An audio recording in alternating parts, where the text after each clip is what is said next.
মাননীয় প্রধানমন্ত্রী চীন সফর অবশ্যই বাংলাদেশ চীন সম্পর্ককে একটি আরও উন্নতর জায়গায় উচ্চতর জায়গায় নিয়ে গেছে।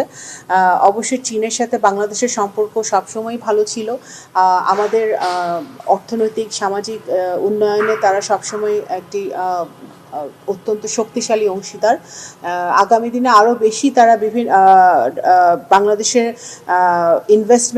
চাইনিজ ইনভেস্টমেন্টের জন্য যেই ধরনের ভূমিকা চাইনিজ সরকার রেখেছে এই মাননীয় প্রধানমন্ত্রীর সফরে, আমরা আশা করছি যে এই সফরের পরে চাইনিজ ইনভেস্টমেন্ট আরও অনেক বেশি বৃদ্ধি পাবে, নতুন নতুন ইনভেস্টমেন্ট আসবে এবং যেই সাজেশনগুলো যেই প্রস্তাবগুলো দেওয়া হয়েছে চীন সরকারের পক্ষ থেকে 2+2 এখানে বৈঠক এবং ইকোনমিক করিডোর, সেটা নিয়ে অবশ্যই বাংলাদেশ সরকার আমরা পর্যালোচনা করছি এবং এটা আমরা কিন্তু প্রথম থেকে বলে আসছি যে বাংলাদেশের সরকারের পররাষ্ট্রনীতি বাংলাদেশের মানুষের স্বার্থকে রক্ষা করে মানুষের চাহিদাকে মাথায় রেখে সেই বাস্তবায়িত হবে ফরেন পলিসিটা।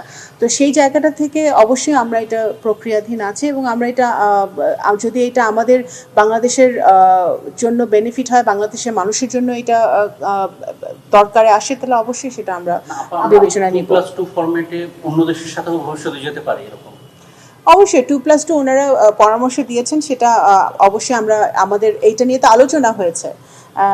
আমাদের মাননীয় প্রধানমন্ত্রীর সাথে চীনের প্রেসিডেন্টের আলোচনা হয়েছে, প্রাইম মিনিস্টারের আলোচনা হয়েছে। তো অবশ্যই এটা আমরা বিবেচনায় নিয়েছি এবং এটা আমরা বিবেচনা করে দেখব, যেটা হয় অবশ্যই আমরা এটা নিয়ে আগাবো সামনে। ফিজিবিলিটি স্টাডিটা কমপ্লিটই হয় নাই, এটা ফিজিবিলিটি স্টাডি এখনও সম্পূর্ণ হয় নাই। ওই ফিজিবিলিটি স্টাডি করার জন্য যা টেকনিক্যাল সাপোর্ট দরকার সেটা চীন আমাদেরকে দিতে রাজি হয়েছে এবং চীন দিতে চায় সেটা। এবং আমাদের তো তিস্তা ছাড়াও আমাদের রিভার ম্যানেজমেন্টের একটা সমস্যা আছে সারা দেশে, সেই রিভার ম্যানেজমেন্টেও ওরা একটা ফিজিবিলিটি স্টাডিতে তারা হেল্প করতে চায়, সাপোর্ট দিতে চায়, সেটা চীন সেই সাহায্যটা তারা করতে চায়। টাকাটা ওরা দিবে না, ফিজিবিলিটি স্টাডি যে টেকনিক্যাল সাপোর্ট যেটা দরকার সেটা তারা করতে রাজি হয়েছে, কারণ ফিজিবিলিটি স্টাডি এখনো শেষ হয়নি। ফিজিবিলিটি স্টাডিটা যে অবস্থায় তারা শুরু হয়েছিল সেই অবস্থায় আছে, এটার কোনো অগ্রগতি হয় নাই। ইন্টারিমের সময় হয় নাই, তার ইন্টারিমের আগেও হয় নাই। আমরা তো 4 মাস হলো আসলাম, এখন একটা সফর হলো, সেই সফরের পরে এই ফিজিবিলিটি স্টাডিটা আগে যেখানে থেমেছিল সেখান থেকে কন্টিনিউ করবে। From Bangladesh point of view আমাদের সব দেশের সাথে সম্পর্ক ইউনিক। চায়নার সাথে সম্পর্ক থাকবে, সকল দেশের সাথে সম্পর্ক থাকবে এবং এটা আমার মনে করি না এক দেশের সাথে সম্পর্ক ভালো হলেই আরেক দেশের সাথে সম্পর্ক খারাপ হবে।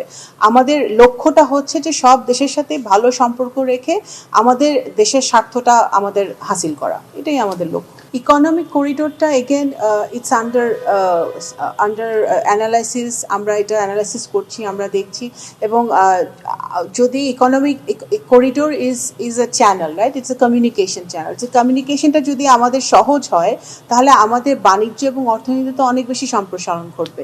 তো সেটার কোনো জটিলতা আছে নাকি, কোনো সমস্যা আছে নাকি, সেটা অবশ্যই সংশ্লিষ্ট মন্ত্রণালয়, এটা অনেকগুলো মন্ত্রণালয় এটার সাথে জড়িত, সেই মন্ত্রণালয়গুলো তাদের বিশ্লেষণ করবে, করে সেটা ফাইনাল সিদ্ধান্ত নিবে।